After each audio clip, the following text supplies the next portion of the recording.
Hello everyone, আমি শর্মিষ্ঠা। আমার YouTube চ্যানেলে আপনাদের সকলকে স্বাগত জানাচ্ছি। গুড মর্নিং বন্ধুরা। এখন যদিও গুড মর্নিং নয়, আমার দিনটা আজকে একটু লেট করেই শুরু হয়েছে। ছেলেকে স্কুল দিয়ে এসে আমি আমার ব্রেকফাস্ট করতে শুরু করেছি। একটু লেট হয়ে গেছে, 11:30 বেজে গেছে। তবুও কিছু না খেলে আবার পারা যাবে না পুরো সংসারটা ঠেলতে। এখনও প্রচুর কাজ আছে, রান্না বান্না। কয়েকদিন ধরে আমার কাজের দিদিটাও আসছে না, ঘর মোছা, বাসন ধোয়া। তো আমি ঝটফট এবার কাজগুলো সারবো। তার আগে ভাবলাম একটু ভিডিও বানিয়ে নিই। তো আমার ব্রেকফাস্টে আমি চটজলদি কী বানিয়েছি, আজকে আমার ব্রেকফাস্টটা খুবই বাজে হয়ে গেছে। তবুও খেতে তো হবে, তো চলুন দেখবেন আমার মতন কেউ এরকম কোনো দিন করেন, করলে জানাবেন। এই যে ব্রেকফাস্টে আমার আজকে একদম অড কম্বিনেশন। ইডলি ছিল, ছেলেকে এটা টিফিনে দিয়েছিলাম স্কুলে। একটা ডিম সেদ্ধ আর 1 কাপ চা নিয়ে নিয়েছি। এটা আমার একদম এনার্জি দেবে কাজ করতে, এটা ছাড়া আমার একদমই চলে না। তো চলুন আমি এবার ব্রেকফাস্টটা সেরে নিচ্ছি।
Vitamin C.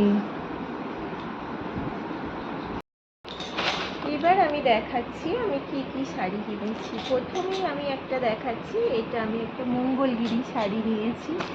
তো আমি যেহেতু মুম্বাইয়ে থাকি, কিন্তু ওয়েস্ট বেঙ্গল থেকে শাড়িগুলো এখন একটা সুবিধা হয়েছে, অনলাইনের মাধ্যমে তুমি যে কোনো শাড়ি কিনে নিতে পারো। এটা আমার মঙ্গলগিরি শাড়ি, এটা কেমন হয়েছে জানাবেন। এই যে আমাকে গায়ে ধরলে এরকম লাগছে। সেকেন্ডলি আমি দেখাচ্ছি আর একটা শাড়ি। এটা হচ্ছে বিষ্ণুপুরি কাতানের ওপর সরু তুলি বাটিক। এটাও আমি লাইভ দেখে নিয়েছি। এটা নিয়েছি আমি স্নেহা চন্দ্রের থেকে। ওর শাড়ির কোয়ালিটি খুব ভালো, আমি আর আগেও অনেকবার নিয়েছি। পরলে কেমন লাগবে পুজোর সময় জানি না। এইটা আমার 2 নম্বর শাড়ি। আর 3 নম্বরে আমি একটা নিয়েছি ডিডি ঢাকাই, বাংলাদেশি ঢাকাই। এই যে এটাও আমি একটা বিটিএম লাইভ দেখে নিয়েছি। এই শাড়িটা মুম্বাই এইসব শাড়ি পাওয়া খুবই মুশকিল বলে কিছু নয়, কিন্তু সেই সব দোকান কোথায় আছে আমার পক্ষে খুঁজে পাওয়াটা পসিবল নয়। তো আমি ম্যাক্সিমাম শাড়ি, এই যে শাড়ির এটা পাই। আর একটা নিয়েছি, আর এটা আমার আর একটা হচ্ছে পাটলি পাল্লু কাঞ্জিভারম। এটাও আমি স্নেহা চন্দ্রের থেকে নিয়েছি, সিল্ক পেজ থেকে। পরলে কীরকম লাগবে জানি না। এই যে এইরকম লাগছে। কেমন লাগলো আমার আজকের শাড়িগুলো? ভালো লাগলে অবশ্যই একটা লাইক করবেন।